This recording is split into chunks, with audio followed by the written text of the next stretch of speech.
സുഗമോദേവി സീരിയലിൻ്റെ പുതിയൊരു എപ്പിസോഡിൻ്റെ പ്രമുഖ വിശേഷങ്ങളിലേക്ക് എല്ലാവർക്കും സ്വാഗതം. അങ്ങനെ നമ്മളുടെ ചന്ദ്രമതി ആണെങ്കിൽ ചന്ദ്രോത്തേക്ക് വരുന്നുണ്ട്. അത് വേറൊന്നിനുമല്ല, ബലരാമിൻ്റെ ഓർമ്മ ദിവസം ആയതുകൊണ്ട് തന്നെ അത് പാർട്ടി ഓഫീസിൽ അതിൻ്റെ ഫംഗ്ഷൻ നടക്കുന്നുണ്ട്. അതിനെല്ലാവരെയും ക്ഷണിക്കാൻ വേണ്ടി വരുന്നതാണ്. എന്നിട്ട് പ്രഭാവതിയോട് പറയുന്നുണ്ട്, പ്രഭേ നീ വരില്ലേ എന്ന് ചോദിക്കുമ്പം എനിക്ക് ബലരാമൻ എൻ്റെ സഹോദര സ്ഥാനത്താണ്, പക്ഷേ എനിക്കിതിൽ പങ്കെടുക്കാൻ പറ്റുമെന്ന് തോന്നുന്നില്ല. അതെന്താ KDF ഇഷ്ടപ്പെടില്ലല്ലോ എന്ന് വിചാരിച്ചാണോ എന്ന് ചോദിക്കുമ്പം പ്രഭാവതി പറയുന്നുണ്ട്, അതും ഒരു കാരണമാണ്. ചിലപ്പോൾ ഞാൻ അവിടെ വന്നു കഴിഞ്ഞാൽ അത് KDF ബുദ്ധിമുട്ടായിരിക്കും. അത് മാത്രമല്ല, വേറെയും കുറച്ച് തടസ്സങ്ങളുണ്ട്. നിൻ്റെ സഹോദരനില്ലേ ത്യാഗരാജൻ, അവനോട് എനിക്കത്ര താല്പര്യമൊന്നുമില്ല. അത് മാത്രമല്ല, അവനെ പാർട്ടിയിലെ ഉയർന്ന സ്ഥാനത്ത് കൊണ്ടുവന്നതിനോട് എനിക്ക് യോജിപ്പുമില്ല. ആ സമയത്ത് ചന്ദ്രമതി പറയുന്നുണ്ട്, അതൊക്കെ എല്ലാ പാർട്ടിയിലും നടക്കണതല്ലേ പ്രഭ, എന്തായാലും ഇപ്പോൾ നീ KDF സ്ഥാനാർത്ഥി ആയതും അങ്ങനെ തന്നെയല്ലേ, KDF പ്രവർത്തകയൊന്നും അല്ലല്ലോ എന്ന് പറയുമ്പം പ്രഭാവതി പറയുന്നുണ്ട്, അത് ചന്ദ്രമതി പറഞ്ഞത് നേരാ, എന്തായാലും എൻ്റെ എല്ലാ പ്രാർത്ഥനയും ഉണ്ടാവും, ബാക്കിയുള്ളവരെല്ലാവരും വന്നോളൂ എന്ന്.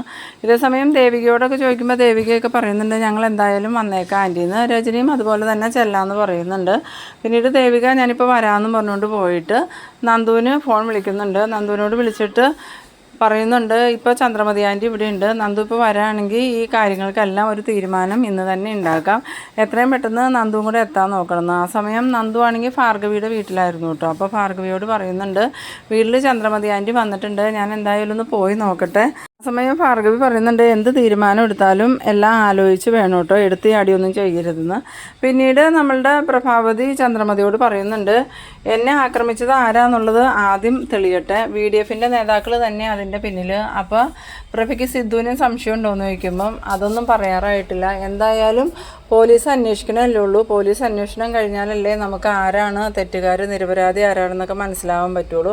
അതുകൊണ്ട് പോലീസ് അന്വേഷണം കഴിയട്ടെ എന്ന് പറയുന്നു. ആ സമയത്ത് ചന്ദ്രമതി പറയുന്നുണ്ട്, ഒരിക്കലും പ്രഭ സിദ്ധുവിനെ സംശയിക്കരുത്, കാരണം സിദ്ധു ഒരിക്കലും പ്രഭയ്ക്കെതിരെ ഒന്നും ചെയ്യില്ല, അതെനിക്ക് ഉറപ്പുണ്ടെന്ന്.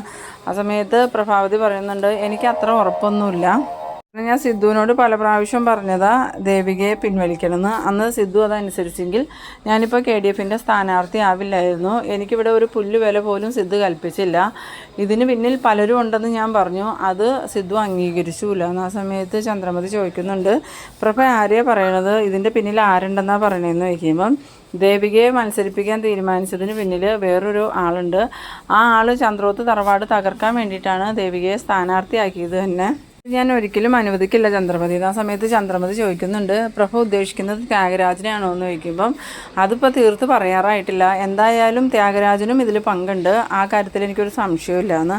പിന്നീട് നമ്മളുടെ നന്ദന അങ്ങോട്ട് വരുന്നുണ്ട്. നന്ദനെ കണ്ടതും ചന്ദ്രമതി നന്ദൻ്റെ അടുത്ത് എന്നിട്ട്, നന്ദനെ ഞാൻ ക്ഷണിക്കാൻ വേണ്ടി വന്നതാണ്. ആൻറ്റി ദേവിക വിളിച്ച് പറഞ്ഞിരുന്നു ആൻറ്റി ഇവിടെ വന്നിട്ടുണ്ടെന്ന്, അതുകൊണ്ടാണ് ഞാൻ ഇപ്പം തന്നെ ഇങ്ങോട്ട് വന്നത്. എന്തായാലും ആൻറ്റിയും കൂടെ ഉള്ള സ്ഥിതിക്ക് നമുക്ക് കുറച്ച് കാര്യങ്ങൾ സംസാരിച്ച് അതൊരു തീർപ്പിലെത്തിക്കണം ആൻറ്റി. ആ സമയത്ത് ചന്ദ്രമതി ചോദിക്കുന്നുണ്ട്, നന്ദൻ എന്താ ഉദ്ദേശിക്കണമെന്ന് ചോദിക്കുമ്പം എന്തായാലും ഈ ഇലക്ഷനിൽ VDF KDF സ്ഥാനാർത്ഥികൾ ഒരേ വീട്ടിൽ നിന്ന് തന്നെയല്ലേ, അത് ഒരുപാട് പ്രശ്നങ്ങൾ ഉണ്ടാക്കും. ഇപ്പോൾ തന്നെ ഞങ്ങളുടെ കുടുംബത്തിൽ ഒരുപാട് പ്രശ്നങ്ങളുണ്ട്. അതുകൊണ്ട് എത്രയും പെട്ടെന്ന് ഈ പ്രശ്നങ്ങളൊക്കെ പരിഹരിക്കാൻ വേണ്ടിയിട്ട് അമ്മയും ദേവികയും നോമിനേഷൻ പിൻവലിക്കണം. എന്തായാലും അമ്മ നോമിനേഷൻ കൊടുത്തിട്ടില്ലല്ലോ, അതുകൊണ്ട് അമ്മ നോമിനേഷൻ കൊടുക്കാനും പാടില്ല. ദേവിക കൊടുത്താൽ നോമിനേഷൻ പിൻവലിക്കുകയും വേണമെന്ന്. ആ സമയത്ത് ചന്ദ്രമതി ചോദിക്കുന്നുണ്ട്, അതിന് ദേവികയ്ക്ക് സമ്മതമാണോ എന്ന് ചോദിക്കുമ്പം ദേവിക്ക് സമ്മതക്കുറവൊന്നുമില്ല. ഇപ്പോൾ ഇത്രയും പ്രശ്നങ്ങളായ സ്ഥിതിക്ക് മത്സരിക്കണം എന്നുള്ള താല്പര്യമൊന്നും ദേവിക്കില്ല. അപ്പോൾ സിദ്ധുവിൻ്റെ അഭിപ്രായം എന്താണെന്ന് ചോദിക്കുമ്പോൾ സിദ്ധാർത്ഥൻ പറയുന്നുണ്ട്, എനിക്ക് ദേവിക നോമിനേഷൻ പിൻവലിക്കുന്നതിനോട് താല്പര്യമില്ല, എന്തായാലും ഞാനല്ലേ മോളെ നിർബന്ധിച്ച് ഈ സ്ഥാനത്ത് എത്തിച്ചത്, അതുകൊണ്ട് തന്നെ മോള് മത്സരിക്കണം എന്നാണ് എൻ്റെ ആഗ്രഹം എന്ന് പറയുമ്പോൾ നന്ദൻ പറയുന്നുണ്ട്, അച്ഛാ ഇനിയും നമ്മളതിൽ വാശി പിടിച്ച് നിന്നിട്ടുണ്ടെങ്കിൽ നമ്മുടെ കുടുംബം 4 വഴിക്കാവും, അതുകൊണ്ട് എത്രയും പെട്ടെന്ന് ഇതിന് വ്യക്തമായൊരു തീരുമാനം ഉണ്ടാക്കണം, അച്ഛനെന്തിന് എതിര് നിൽക്കരുതെന്ന്. ആ സമയത്ത് സിദ്ധു ചോദിക്കുന്നുണ്ട്, അപ്പോൾ പ്രഭ നോമിനേഷൻ കൊടുക്കാതിരിക്കുമെന്ന് ചോദിക്കുമ്പം അത് അമ്മയുമായിട്ട് സംസാരിക്കാം, അമ്മയും ദേവിയും ഒരേപോലെ തന്നെ മത്സരത്തിൽ നിന്നും പിന്മാറണം, പിന്നെ അവർ പഴയതുപോലെ തന്നെ നമ്മളുടെ വീട്ടിലെ കാര്യങ്ങളും നോക്കി ജീവിക്കട്ടെ, എന്തായാലും 2 പേർക്കും ഇനി രാഷ്ട്രീയം വേണ്ട. ആ സമയത്ത് സിദ്ധാർത്ഥൻ പറയുന്നുണ്ട്, പ്രഭയും ദേവിയും ഒരുമിച്ച് പിൻവലിക്കുകയാണെങ്കിൽ എനിക്ക് പ്രശ്നമില്ല, എന്തായാലും നമുക്കിത് പ്രഭയോട് സംസാരിക്കാമെന്ന്. അങ്ങനെ ചന്ദ്രമതിയും നന്ദനും ദേവികയും സിദ്ധാർത്ഥനും കൂടി പ്രഭയുടെ റൂമിലേക്ക് വരുന്നുണ്ട്. പ്രഭാവതി ചന്ദ്രമതിയെ കണ്ടതും എന്താ ചന്ദ്രമതി എന്ന് ചോദിക്കുമ്പം ഞങ്ങൾ പ്രഭയോടൊരു അത്യാവശ്യ കാര്യം സംസാരിക്കാനായിട്ടാണ് വന്നത്. എന്തായാലും സംഗതി ഇത്രത്തോളം രൂക്ഷമായ സ്ഥിതിക്ക് ഇനിയിപ്പോൾ പ്രഭയും ദേവിയും മത്സരിക്കണ്ട, രണ്ടുപേരും ഈ മത്സരത്തിൽ നിന്ന് പിന്മാറണം. ആ സമയത്ത് പ്രഭാവതി ചോദിക്കുന്നുണ്ട് അതിന് ദേവിക നോമിനേഷൻ പിൻവലിക്കുമെന്ന്. അന്നേരം നന്ദൻ പറയുന്നുണ്ട് ഉവ്വ ഉറപ്പായിട്ടും ദേവി നോമിനേഷൻ പിൻവലിക്കുമെന്ന്. എന്നിട്ട് പ്രഭാവതി ദേവികയുടെ നേരെ നോക്കുന്ന സമയത്ത് ദേവികയും പറയുന്നുണ്ട് അമ്മ സംശയിക്കണ്ട, ഞാൻ നോമിനേഷൻ പിൻവലിച്ചോളാം. അതുപോലെ അമ്മയും മത്സരത്തിന് പോകണ്ട, നമുക്ക് പഴയതുപോലെ ഈ വീട്ടിൽ സന്തോഷമായിട്ടും സമാധാനമായിട്ടും ജീവിക്കാം അമ്മ. അല്ലെങ്കിൽ തന്നെ ഇപ്പോൾ ഉറങ്ങിയിട്ട് തന്നെ ദിവസങ്ങളായി എന്ന് പറയുമ്പം പ്രഭാവതി പറയുന്നുണ്ട് ദേവിക മത്സരത്തിൽ നിന്ന് പിന്മാറാൻ തയ്യാറാണെങ്കിൽ ഞാനും പിന്മാറാം, ഞാൻ നോമിനേഷൻ കൊടുക്കാൻ പോകുന്നില്ല. KDF വിളിച്ച് ഞാൻ കാര്യങ്ങൾ പറഞ്ഞോളാം, അവർ വേറെ ആരെങ്കിലും സ്ഥാനാർത്ഥിയാക്കിക്കോളൂ. ആ സമയത്ത് സിദ്ധാർത്ഥൻ പറയുന്നുണ്ട് വാക്ക് പറഞ്ഞാൽ വാക്കായിരിക്കണം, പിന്നീട് അതിൽ നിന്ന് പിന്മാറരുതെന്ന്. ഈ സമയത്ത് നമ്മളുടെ പ്രഭാവതിയുടെ ഫോൺ ബെല്ലടിക്കുന്നുണ്ട്. ഫോൺ ബെല്ലടിക്കുന്ന കേട്ടതും പ്രഭാവതി ഫോൺ എടുക്കുന്നുണ്ട്.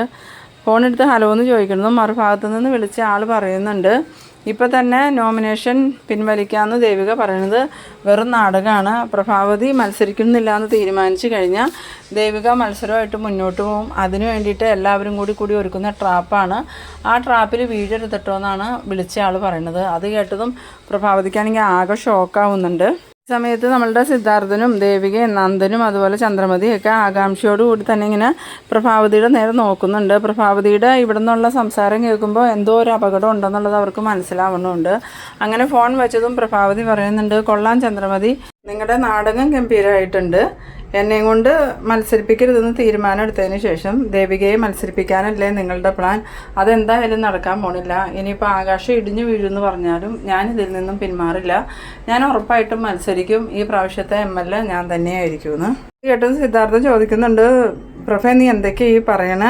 ഇത് ഞങ്ങൾ മനസ്സിൽ പോലും വിചാരിച്ച കാര്യങ്ങളല്ല. ഇപ്പോൾ നമ്മളുടെ കുടുംബത്ത് ഇത്രയധികം പ്രശ്നങ്ങൾ ഉണ്ടായതുകൊണ്ടല്ലേ മത്സരിക്കാനുള്ളതെന്ന് എല്ലാവരും തീരുമാനിച്ചത്. എന്തായാലും പ്രഭയും മത്സരിക്കണ്ട, ദേവിയും മത്സരിക്കണ്ട എന്ന് പറയുന്നത്. ആ സമയത്ത് പ്രഭാവതി പറയുന്നുണ്ട് നിങ്ങളുടെ മത്സരിപ്പൊക്കെ അവിടെ തന്നെ ഇരുന്നോട്ടെ, എന്തായാലും എൻ്റെ അടുത്ത് ആ അഭ്യാസമൊന്നും നടക്കില്ല. ഞാൻ മത്സരിക്കുമെന്ന് തീരുമാനിച്ചിട്ടുണ്ടെങ്കിൽ മത്സരിക്കുമെന്ന്. പിന്നീട് കാണിക്കുന്നത് നമ്മളുടെ ദേവിക ഇങ്ങനെ സങ്കടപ്പെട്ടിരിക്കുകയാണ്. കാരണം വേറൊന്നുമല്ല, വീട്ടിലാകെ പ്രശ്നങ്ങളായതുകൊണ്ട് തന്നെ രണ്ടുപേരും മത്സരിക്കണ്ടെന്ന് തീരുമാനിച്ചിട്ട് അമ്മ അതിനെ എതിർത്തതൊക്കെ ഓർത്തിങ്ങനെ സങ്കടപ്പെട്ടിരിക്കുമ്പോൾ പ്രഭാവതി അങ്ങോട്ട് വരുന്നുണ്ട്. എന്നിട്ട് പ്രഭാവതി പറയുന്നുണ്ട് എങ്ങനെയുണ്ട് ദേവിക, എന്താ അമ്മ അങ്ങനെ ചോദിച്ചതെന്ന് ചോദിക്കുമ്പോൾ നിൻ്റെയും സിദ്ധുവിൻ്റെയും എല്ലാ പ്ലാനും ഞാൻ പൊളിച്ചില്ലേ? നിങ്ങൾ വിചാരിച്ചത് ഞാൻ വെറും ബുദ്ധിയില്ലാത്തവളാണ്, പക്ഷേ എനിക്ക് നിങ്ങൾ ഉദ്ദേശിക്കുന്നതിനേക്കാളും കൂടുതൽ ബുദ്ധിയുണ്ട്. എന്നെ അങ്ങനെ പെട്ടെന്നൊന്നും നിങ്ങൾക്ക് തകർക്കാൻ പറ്റില്ല എന്ന് പറഞ്ഞ് പ്രഭാവതി ഇങ്ങനെ ചിരിക്കുന്ന സമയത്ത് ദേവിക പറയുന്നുണ്ട് അമ്മ ഇപ്പോൾ ഇങ്ങനെ ചിരിക്കണത് എന്നെ പരിഹസിച്ചുകൊണ്ടാണെന്നൊക്കെ എനിക്കറിയാം. എന്തായാലും അമ്മയുടെ ഈ ചിരി ഇലക്ഷൻ കഴിയുമ്പോഴും അമ്മയുടെ മുഖത്തുണ്ടായി കണ്ടാതി, എനിക്ക് വേറെ കുഴപ്പമൊന്നുമില്ല എന്ന്. അങ്ങനെ പ്രഭാവതി ദേവികയുടെ ഈ സംസാരം കേട്ടിട്ട് ഇവളെന്താ ഇങ്ങനെ പറയണതെന്ന് ഇങ്ങനെ ആലോചിച്ച് നിൽക്കുന്ന ആ ഒരു സീനിലാണ് ഈ എപ്പിസോഡ് അവസാനിക്കുന്നത്. അപ്പോൾ നിങ്ങളെൻ്റെ വീഡിയോ ആദ്യമായിട്ടൊക്കെ കാണുന്നവരാണെങ്കിൽ ചാനലൊന്ന് സബ്സ്ക്രൈബ് ചെയ്യാനും ഇഷ്ടമായാൽ ലൈക്ക് ചെയ്യാനും ഷെയർ ചെയ്യാനും മറക്കരുത്. അപ്പോൾ അടുത്തൊരു എപ്പിസോഡുമായി നമുക്ക് വീണ്ടും കാണാം. അതുവരേക്കും ബൈ ബൈ.